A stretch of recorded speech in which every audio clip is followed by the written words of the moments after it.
Señal directa.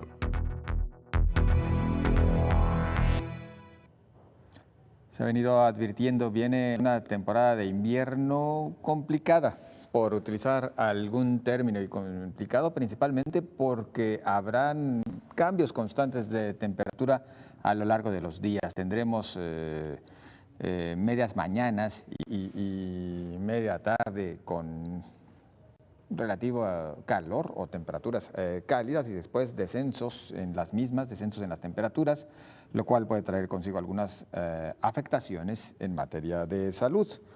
¿Cuáles son las medidas sanitarias que debemos tomar en cuenta durante esta temporada invernal máxime que seguimos haciendo frente a la pandemia de COVID-19? Saludamos a Jaime Briceño Ramírez, médico infectólogo en el Centro Universitario de Los Altos. ¿Qué tal? ¿Qué tal, José Ángel? Un gusto estar con tu auditorio. Pues muchas gracias por acompañarnos en este espacio. ¿Cuáles son estas medidas que hay que tomar en cuenta ante el invierno, combinado con algunos momentos de temperaturas cálidas, vaya? Sí, bueno, hay que considerar que todavía nos va a llegar el invierno cuando tenemos todavía actividad importante por COVID. De hecho, una actividad que se está acelerando las últimas semanas a nivel nacional, que inclusive ya estamos hablando de alrededor de los 12,000 casos ya por día, y casos que inclusive pudiéramos comentar no se veían en el rango histórico desde que tuvimos la pandemia en casos por día. Entonces, las medidas que se tienen que tomar en este invierno tendrán que seguir reforzándose en la parte de COVID, que déjame decirte, José Ángel, que son las mismas que se tienen para influenza y otros virus respiratorios, que tienen que ver con la distancia física, que tiene que ver con el uso del cubrebocas, con la limpieza de superficies, que tiene que ver sobre todo con hay que estar no expuestos a temperaturas frías, estar abrigados. En este contexto, aunque la evidencia no sustenta mucho esta teoría, generalmente es una situación, es un área de práctica que se suele recomendar mucho a las personas, que eviten exponerse al frío, que estén bien abrigados. Y sobre todo yo creo que algo que tenemos que mencionar, José Ángel, es que una vez que fomentamos las medidas de que se queden en casa las personas, tendríamos que decir, y es algo que no se dice mucho, que dentro de la casa también tendríamos que seguir reforzando las medidas. Pareciera que cuando estamos dentro de casa, debilitamos un poquito lo que puede ser el uso de cubrebocas, sobre todo en espacios donde concluimos muchas personas, la sala, el comedor, entre otros, ¿no? Se vienen fenómenos donde la gente convive. Se ha visto que en invierno los virus respiratorios aumentan, algunos virus respiratorios aumentan de manera considerable, casos de influenza, coronavirus propiamente dicho, pero rinovirus, virus respiratorio, entre otros, ¿no?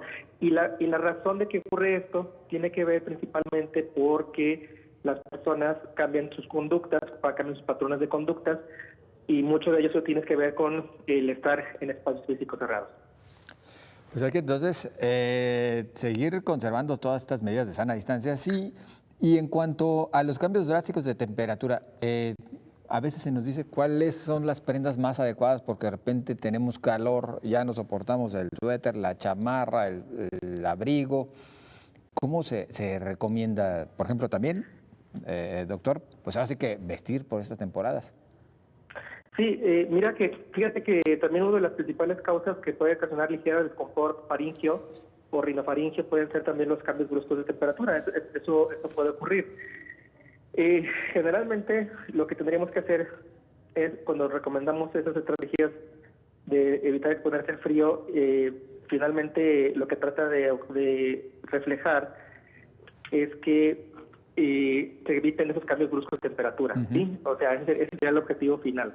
Pero no hay una estrategia propiamente dicha que digamos que podamos nosotros impedirlos, más que simplemente evitar los extremos, tanto por una parte en el frío, mantenernos abrigados, y sí, como tú bien comentas, en la tarde podemos tener todavía esos fenómenos donde todavía se percibe un clima caluroso, sobre todo aquí en el occidente del país, ¿no? Hay que mencionar que el invierno generalmente se recrudece, sobre todo en enero y a inicios de febrero, donde todavía podemos tener actividad importante de virus respiratorios, como puede ser influenza, como puede ser el propio COVID.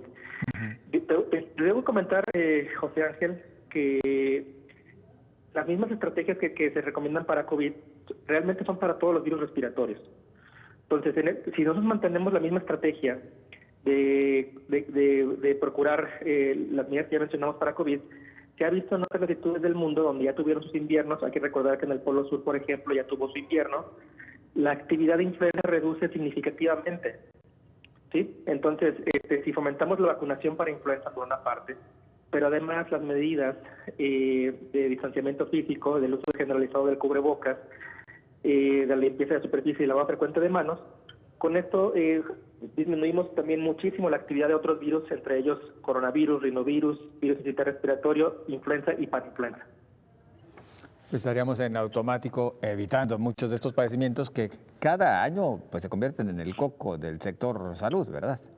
Sí, mencionamos que hace 2 años tuvimos una actividad muy fuerte de influenza. De hecho, fue uno de los años que recrudeció más, comparado con cifras del 2012 y del 2009, no tan elevadas, pero acercándose a ellas. Pero insisto, o sea, si nosotros estamos viviendo la pandemia y reflejo en otras latitudes del mundo, es de que a pesar de que ha habido casos de coinfecciones y de la presencia de la famosa sindemia influenza COVID, nosotros en Jalisco, déjame decirte que tenemos ya actividades desde previamente con dengue. Ya tuvimos la confluencia con dengue con COVID y ahora se nos viene una confluencia porque hay que decir que dengue va a seguir teniendo actividad, aunque de forma más reducida en invierno, pero generalmente en Jalisco sí es.